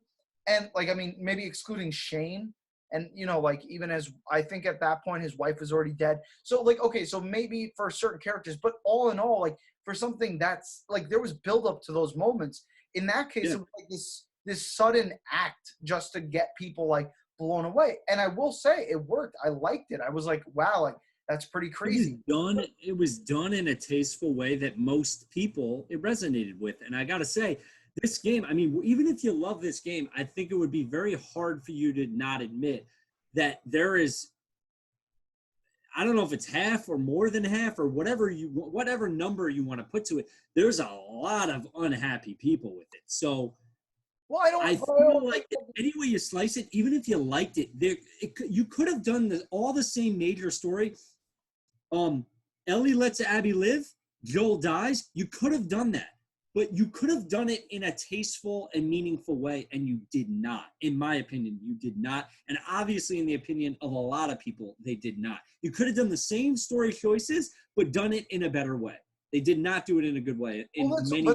But that's what I was saying. Like, I think in the objective view of what's happening, right? Like, if you were to just take the exact situation in which things like in this game, or, you're talking about The Walking Dead, where you take exact examples of what actually was going down at the time, is it easier to justify it?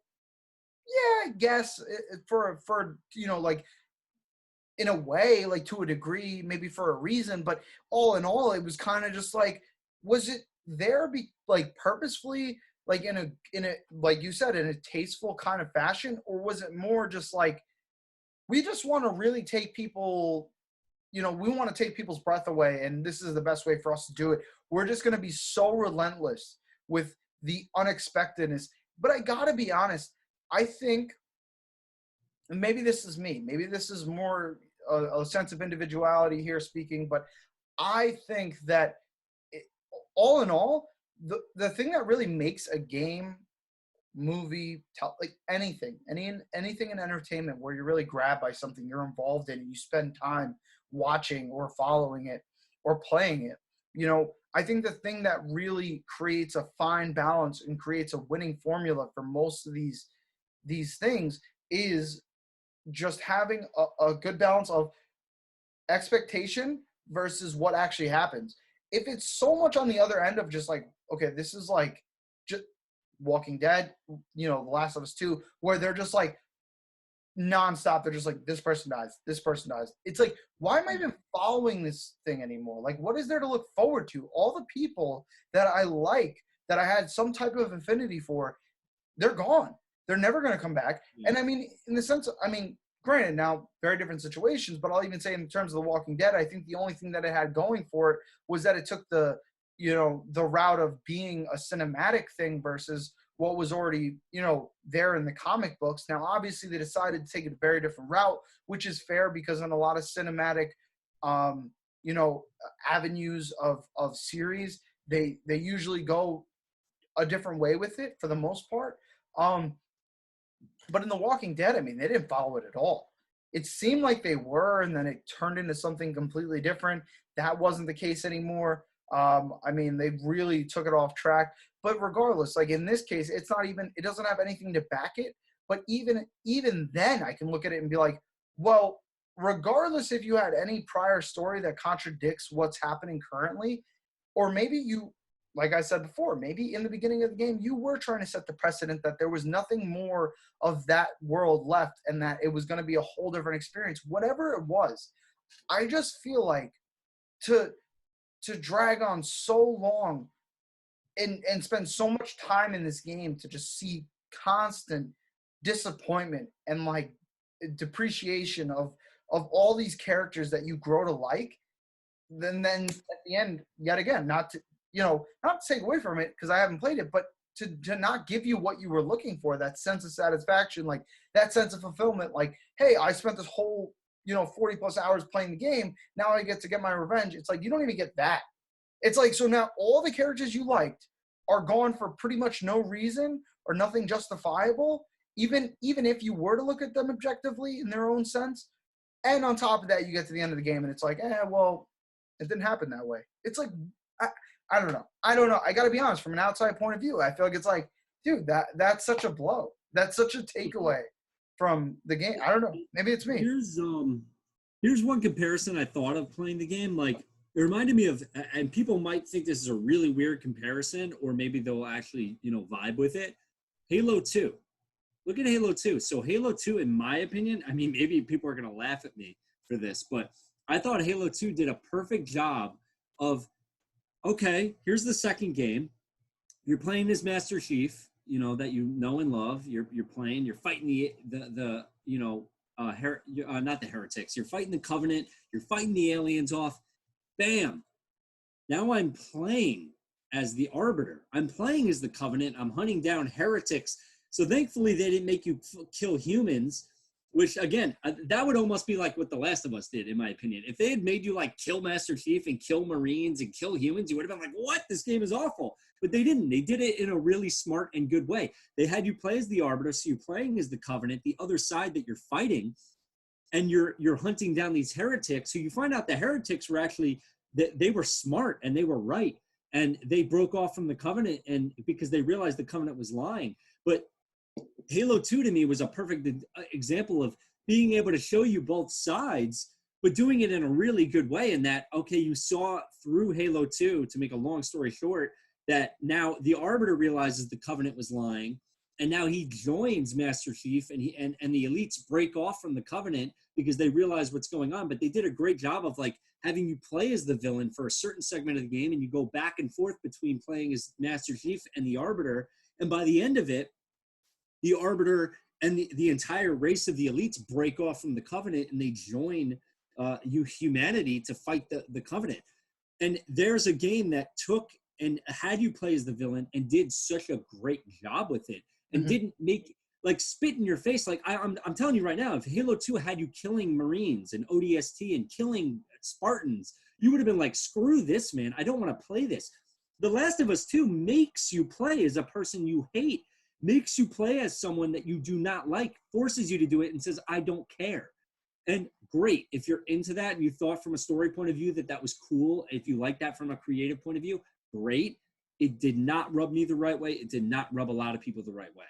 And that's what I would say. It's a weird comparison, but in my eyes, that's a comparison of like a game that did it really well and a game like this that, in my opinion, I didn't like it. Well, I think maybe the reason why it's so double, like, it's so two-sided is that you have one side where it's like, well, this is such a deviation from what we were used to, and that like it doesn't follow the same story trend. It's just something so out of the box. They killed off as many people as they could, made it as impossible as they could for you to follow what was already there. And then, there's the other side of it where it's like, well, that's true maybe, but we're taking a whole new direction. Like this is going to turn into something so different. But I'll put it to you like this. If that's what I was going to do from a developer's standpoint, if I was like, well, I like this, but I want to do this, I would not choose to do what I see them doing with this game. I would go down the route of creating a new series, maybe something within the same universe, similar to certain games and things that, or whatever, that follow the same universe. They're within the same realm of reality, but they're just separate events. There's separate things happening. So maybe that's a route you could take with a different game, but to take your mainline game and be like, we're just gonna, you're going this way, we're going this way. I don't know. Like for me, it's like that. I don't know. Maybe it's me. Like I said, I could be completely wrong in that sense, but like you're saying, there's obviously a lot of people that feel kind of the same way, that are like, well, it's just so, it didn't it didn't feel like the full circle I was looking for. And I think that's what you look for in a lot of games, for things to make sense. Like I said, if you're following, especially a certain motive in a game, a certain goal, and it's oriented around that, to get to the end of the game, not get that, have so much bullshit happen in between that, included playing as a character you don't like, and then just to get to the end and be like, oh, well, I played as them, I devoted all this time, and they still got away, and it didn't like turn into anything. I don't know. It's just, from an outside point of view, it's still, it rubs me the wrong way. That's the thing is, you know, I haven't even played the game, and I can tell you that a lot of this is working in a negative way for me to ever be in the place where I want to play this game. I don't feel like I have a reason to play this game. It's just like, yeah, it's cool. Maybe the storyline made sense and everybody vibed with the first one, but because there's so much controversy, I can't help but feel like, hey, maybe when I get there, I get there. Maybe I'll play the first game, you know, in a couple months from now, and I'll be like, wow. wow. Amazing. The first game is amazing. I would say, even in spite of this game, I would still say that the first game is amazing. I would give it a 10 out of 10. And here, this scene right here. So this happens right after you let Abby go. They give a flashback to pretty much right before. This is the night before Joel dies. So these two are not. They're at odds. And Joel kind of says to her, like, I know you're upset with me and everything, but I would do it all over again. I would kill them to save you. And then she's like, well, what is she? I forget the line, but it's pretty much to the effect of like, well, I'm upset with you, but maybe I can figure out how to forgive you. So pretty much you see kind of like, well, she still loves him. They love each other, and they're going to rekindle this, and they're going to make it work, you know? And then you pretty much realize, oh, this was the night before all of this happened. So it's just like, to me, it feels like another kick in the nuts.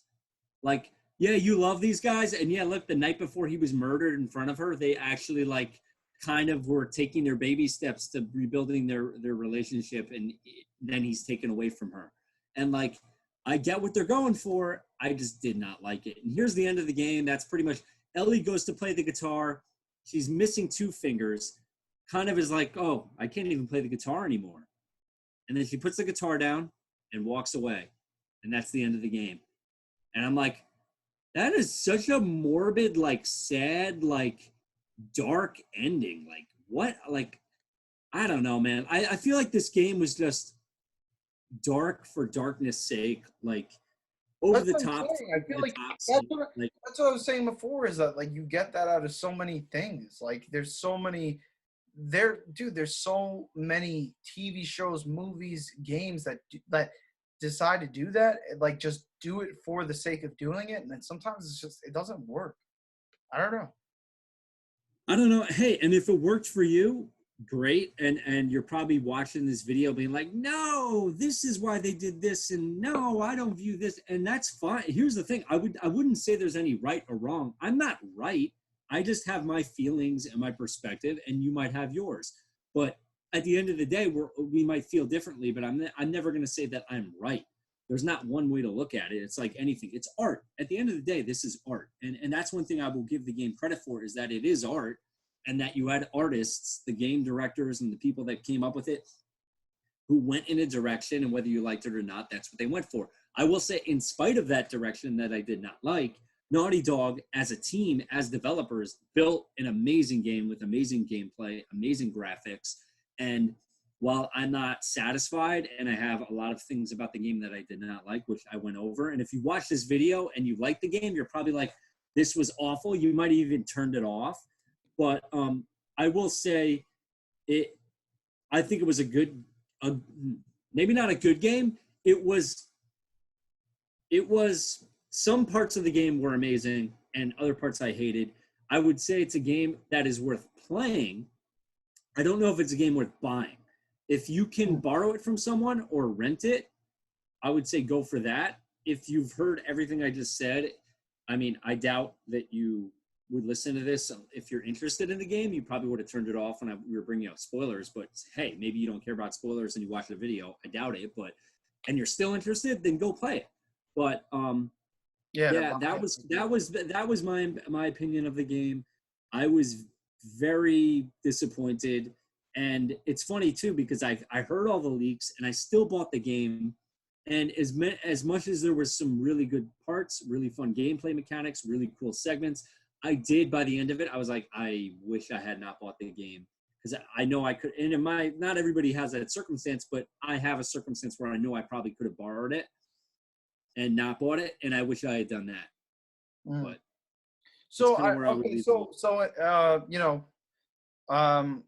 my last thing, I guess, as a question to you would be, and actually as a question to all you guys, because if you're on, like I said, you know, we're all about the discussion here. So if you're on the other side of this, you're watching, you got to this point, maybe you skipped the entire video and you got to this point.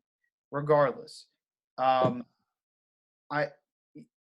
question for all you guys, like, would it be worth playing again? Like you're saying, like, yes, it's maybe worth the playthrough if you have the availability, but you really wouldn't go out of your way to play. Like you wouldn't go out of your way. You're not going to go buy it again. Like if you could rewind time and run back to that moment, you probably wouldn't buy it. So with all that, like, what is, as a whole, what would you not rate this game? What would you say this game is in a nutshell? Is it a morbid experience of something you already had? Is it like a complete deviation of the storyline? Do you think it's, what are your final closing thoughts on it? What I would say is that it is Naughty Dog's like swan song to the PS4. It is Naughty Dog borrowed all of the good elements that it's learned from all of its other previous games and really built a game and put all of those great and amazing aspects into the game. They're there. But a game that is built around story and makes so many super strong story choices and super I don't even know the word, just like a game that literally takes the story and is just like, we're going to do whatever the hell we want. We don't care about what anyone thinks. We're just going for what we're going for, and that's it. We don't care who gets in our way. I think the development team at Naughty Dog is amazing, and they can build probably the best games on the planet. And you see hints of that in this game. But for me, the game story kind of took away from that and left me with a little bit more of a negative opinion of the game than a positive opinion of the game. That's what I would say. Okay, so and to reiterate for all of you that are watching, and I'm sure Rob is too, we're genuinely interested to know, like, what are your guys' thoughts on this game? If you want to write a monologue, great. If you want to write a couple words on your thoughts, whatever it is, go down and just comment. Let us know what you guys think, because, I mean, as much as I can sit here on the outside point of view. Now, obviously, from what you can take away in this video, I'm not 100% pleased with the direction they went with this game. And I think it's just a reminder to me of all the things that I've played or I've watched that didn't go the route I thought that they were going to go.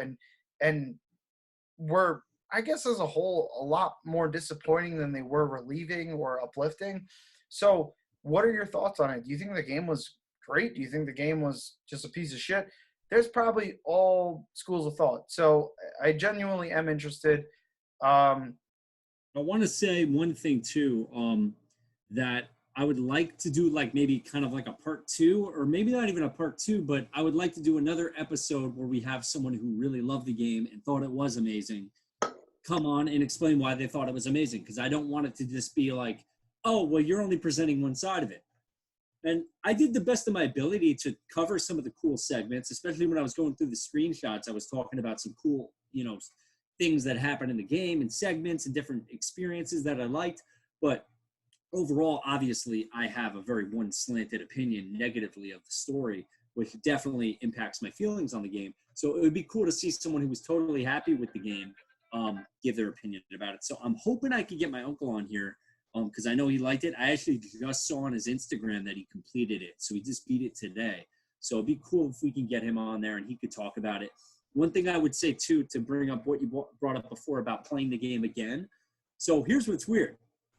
I love the first game. I would probably give the first game a 10 out of 10. I had no motivation to play the first game again. I also have the PlayStation 4 version of the game, and I have not played it. I don't know if I will or not. What was so beautiful about that first game is that it was so perfectly done, and the experience was so great.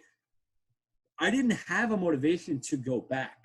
That experience that I had was satisfying, and I enjoyed it so much that I was like, that was awesome for what it was, and I didn't want to play it a second time. Whereas this game, even though I didn't like this game in a lot of different ways, I have thought about maybe I'll go back and actually replay through it, skipping all the cutscenes because, I mean, when you put all the hours together, it's going to take forever. But there are fun segments in there. They allow you to replay it with all your gear, your upgraded weapons and stuff. So I have more motivation to maybe play this game again or play more, maybe not the whole thing, but play more of this game than I did even the first game, which I love the first game, which I thought was kind of weird, but I just wanted to throw that out there that I actually might play a little bit more of it, depending, even though I was upset with certain aspects, because the gameplay was very good.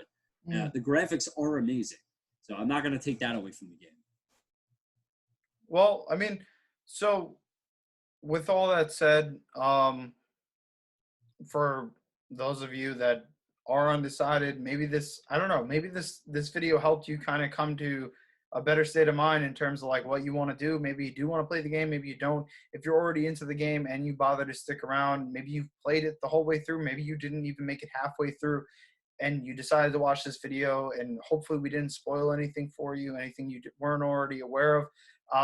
You know, my main goal here would be, even as an outsider, is that this conversation maybe helps you come away with something, you know, like to help you make that decision.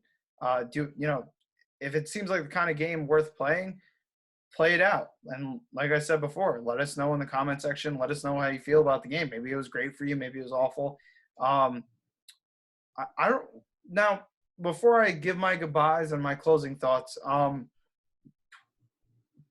what's the goal for next week or next video? I don't know. I guess we could talk some more Warzone, some more Fortnite, or well, you've been playing a lot of Mortal Kombat. Maybe we can talk a little bit or maybe we hop on Realm Royale and then we talk about that. Oh, we could do that.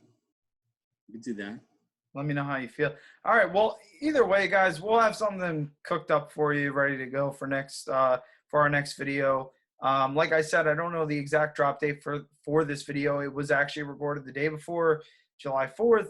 So yet again, if it comes out the day of or afterwards, I hope you guys had or are having a great 4th of July and that you're banging out, drinking some great beer. Maybe talking about The Last of Us 2 if you guys bothered to play it. And thank you as always, because as I said earlier in the video and you know what I alluded to in some of those comment shout outs is that I hope you guys are enjoying it, that you're part of the discussion, that it makes you think about what you're playing, whatever it is. You know, that's what we look to do. We want to be a part of that discussion, obviously for you guys as well. So that's why both of us really encourage you to, you know, get down there and let us know what you think, because for us, that helps us with the feedback means so much, and that it helps us to, you know, look at things differently and make that part of our conversation. So in whatever case though, thank you again. And we, regardless of what we talk about, we'll see you in the next one. And as always, crack some beer open, right? And say hi to Lena. Oh, you ran away. She already left. But I do hope you guys crack beers. You have a good time. Play some dope games. And we'll see you next time.